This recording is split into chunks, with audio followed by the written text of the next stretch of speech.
وما كان هذا القرآن أن يفترى من دون الله ولكن تصديق الذي بين يديه وتفصيل الكتاب لا ريب فيه من رب العالمين. الحمد لله رب العالمين والعاقبة للمتقين والصلاة والسلام على أشرف الأنبياء والمرسلين نبينا محمد صلى الله عليه وسلم وعلى آله وأصحابه أجمعين. أما بعد، أعوذ بالله السميع العليم من الشيطان الرجيم. بسم الله الرحمن الرحیم.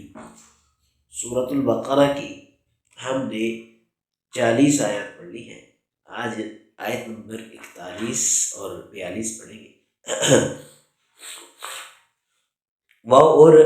آمنو، تم سب ایمان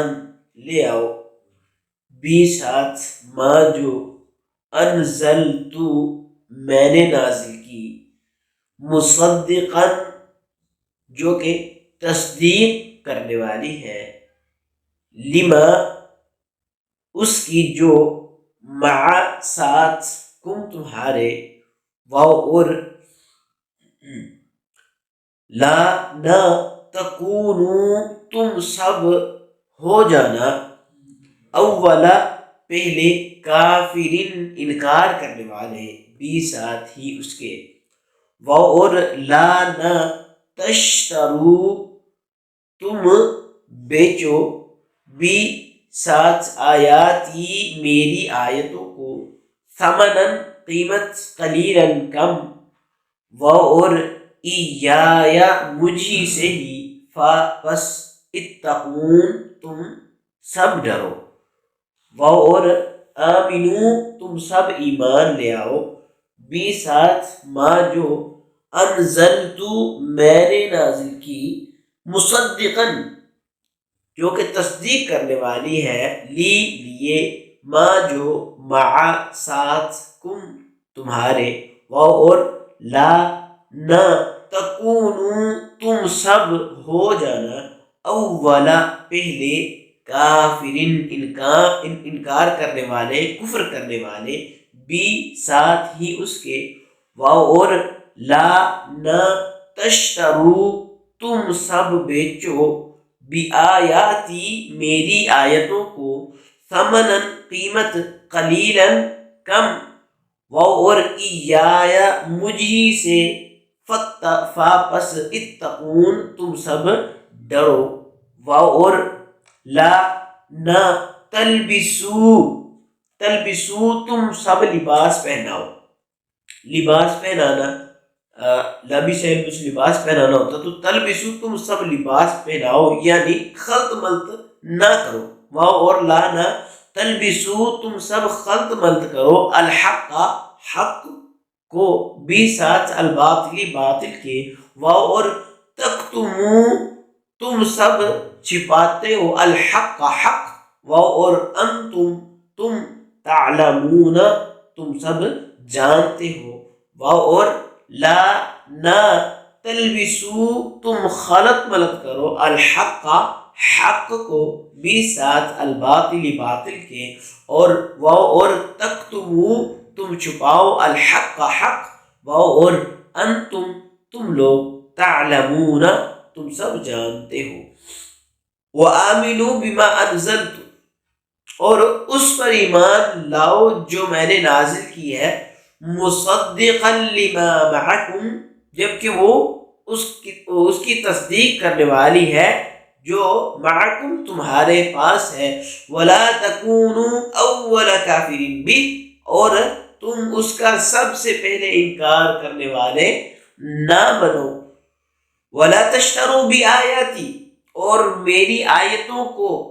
نہ بیچو، ثمنا قلیلا، تھوڑی قیمت پر، وإیایا فاتقون، اور مجھی سے ڈرو، ولا تلبسوا الحق، اور حق کو خلط ملط نہ کرو، بالباطل باطل کے ساتھ، حق کو باطل کے ساتھ خلط ملط نہ کرو، وتکتموا الحق، اور حق کو نہ چھپاؤ، وانتم تعلمون، حالانکہ تم جانتے ہو. وَآمِنُوا بِمَا أَنزَلْتُ مُصَدِّقًا لِمَا مَعَكُمْ، اور اس کتاب پر ایمان لاؤ جو میں نے نازل کی ہے جبکہ وہ اس کتاب کی تصدیق کرنے والی ہے جو تمہارے پاس ہے۔ وَلَا تَكُونُوا أَوَّلَ كَافِرٍ بِهِ، اور تم اس کا سب سے پہلے انکار کرنے والے نہ بنو۔ یہاں پر اللہ تبارک و تعالی نے فرمایا کہ وَلَا تَكُونُوا أَوَّلَ كَافِرٍ بِهِ، اور تم سب سے پہلے انکار کرنے والے نہ بنو بھی اس کے۔ اب بھی کی جو ضمیر ہے قرآن کی طرف یا پھر حضرت محمد رسول اللہ صلی اللہ علیہ وسلم کی طرف، دونوں ہی قول جو ہے وہ صحیح ہے کہ یہاں سے مراد نبی علیہ الصلوۃ والسلام ہے یا پھر قرآن مجید، دونوں ہی ہو سکتے ہیں اور دونوں ہی قول جو ہے وہ صحیح ہے، کیونکہ یہ دونوں چیزیں نبی علیہ الصلوۃ والسلام کی نبوت، نبی علیہ الصلوۃ والسلام کو آخری نبی ماننا اور قرآن پر ایمان لانا، یہ دونوں لازم اور ملزوم ہیں، کیونکہ جس نے قرآن کے ساتھ کفر کیا گویا اس نے نبی علیہ الصلوۃ والسلام کے ساتھ کفر کیا، اور جس نے نبی علیہ الصلوۃ والسلام کے ساتھ کفر کیا تو گویا اس نے قرآن کے ساتھ کفر کیا۔ قرآن کا انکار کرے گا تو نبی علیہ الصلوۃ والسلام کا انکار ہو جائے گا، نبی علیہ الصلوۃ والسلام کا انکار کرے گا تو قرآن کا انکار ہو جائے گا۔ تو اللہ تبارک و تعالیٰ نے یہ فرمایا کہ پہلے کافر نہ بنو، اس کا مطلب ہے کہ ایک تو تمہیں جو علم ہے دوسرے اس سے محروم ہے، اس لیے تمہاری ذمہ داری ہے سب سے زیادہ۔ تو دوسرا، مدینے میں یہود کو سب سے پہلے دعوت ایمان دی گئی، ورنہ ہجرت سے پہلے بہت سے لوگ جو ہے وہ اسلام قبول کر چکے تھے۔ تو اللہ تبارک و تعالیٰ نے فرمایا کہ وَلَا تَكُونُوا أَوَّلَ كَافِرٍ بِهِ، تم سب سے پہلے اس کے انکار کرنے والے نہ بنو۔ کہ اللہ تبارک و تعالیٰ نے یہود کو جو علم دیا کہ انہیں بتلایا کہ آخری جو پیغمبر ہے ان کی نشانیاں کیا ہیں، وہ کب آئیں گے، کس وقت آئیں گے، ان کا نام کیا ہوگا، تو وہ تمام چیزیں اللہ تبارک و تعالیٰ نے تورات کے ذریعے سے جو انہیں علم دے رکھا تھا وہ تمہیں علم ہے، تو تم اسے نہ چھپاؤ، تم لوگوں کو اس سے محروم نہ رکھو، کیونکہ وَلَا تَكُونُوا أَوَّلَ كَافِرٍ بِهِ، تم سب سے پہلے اس کے انکار کرنے والے نہ بن جاؤ۔ اس لیے انہیں تنبیہ کی جا رہی ہے کہ یہودیوں تم اولین کافر مت بنو، اگر ایسا کرو گے تو تمام یہودیوں کا جو کفر ہے اور تمام یہودی جو اعمال کریں گے ان سب کا وبال تم پر پڑے گا، کہ جب تم انہیں آگاہ نہیں کرو گے تو ظاہری سی بات ہے وہ بھی انکار کرتے جائیں گے۔ اب یہ ان لوگوں کو مخاطب ہے جن کے پاس اللہ تبارک و تعالی نے جنہیں علم دیا تھا، جنہیں پتا تھا کہ کیا ہوا ہے اور کیا ہونے والا ہے۔ تو اللہ تبارک و تعالی نے فرمایا کہ اگر تم ایسا کرو گے تو ان سب کا وبال بھی تم پر ہوگا۔ وَلَا تَشْتَرُوا بِآيَاتِي ثَمَنًا قَلِيلًا، اور تم میری آیتوں کو تھوڑی قیمت میں نہ بیچو، تھوڑی قیمت پر فروخت نہ کرو۔ اس کا مطلب یہ نہیں کہ زیادہ معاوضہ مل جائے تو احکام الہی کا سودا کر لو، بالکل بھی نہیں، بلکہ مطلب یہ ہے کہ احکام الہی کے مقابلے میں دنیاوی مفادات جتنے بھی ہیں ان کو اہمیت نہ دو۔ احکام الہی تو اتنی قیمتی ہے کہ ساری دنیا کا مال و متاع بھی اگر اکٹھا کر کے ان کے سامنے رکھ دیا جائے تو احکام الہی کا مقابلہ جو ہے وہ نہیں ہو سکتا، اس کا حق ادا نہیں ہو سکتا۔ تو ثمنا قلیلا، تم تھوڑی قیمت میں یعنی دنیا کے مفادات کے مقابلے میں احکام الہی کو نہ ترک کرو، نہ بیچو۔ تو آیت میں اصل مخاطب اگرچہ بنی اسرائیل ہے، لیکن یہ حکم جو ہے وہ قیامت تک آنے والوں کے لیے ہے۔ جو بھی شخص جو ہے وہ حقائق کو چھپائے گا اور اسی طرح حق اور باطل کے درمیان فرق نہیں کرے گا، وہ کیا کرے گا، حق جو ہے وہ ایک سائڈ پہ پڑا ہے لیکن وہ باطل کی چیزیں اٹھا لے گا، صرف اس لیے ان لوگوں کے کام کرے گا، صرف اس لیے دنیا میں مفادات کے لیے،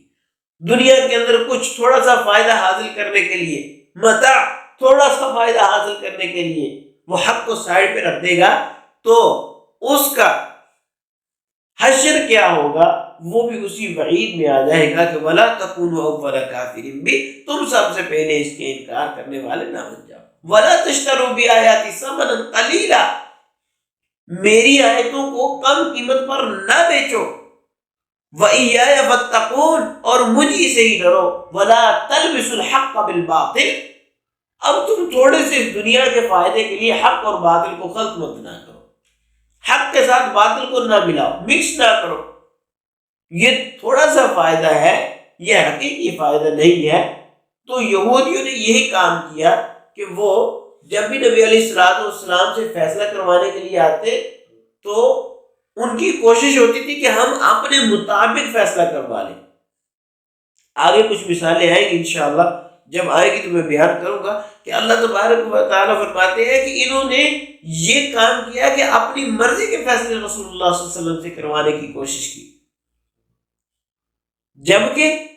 اصلی بات جو ہے وہ یہی ہے۔ ایک مرتبہ کا واقعہ ہے کہ ایک شخص نے غالباً زنا کیا تھا تو اس پر حد نافذ ہو رہی تھی۔ اب انہوں نے تورات کے اندر فرمایا کہ تورات کے اندر سے ہمارا فیصلہ کرو، اور تورات کے اندر جو حد کی آیات تھی وہ انہوں نے پڑھی نہیں، وہ چھپا لی، اور وہ آیات پڑھ دی جن کا ان کے ساتھ تعلق نہیں تھا۔ وَلَا تَلْبِسُوا الْحَقَّ بِالْبَاطِلِ، تم حق اور باطل کو خلط ملط نہ کرو۔ وَتَكْتُمُوا الْحَقَّ، اور تم حق کو مت چھپاؤ۔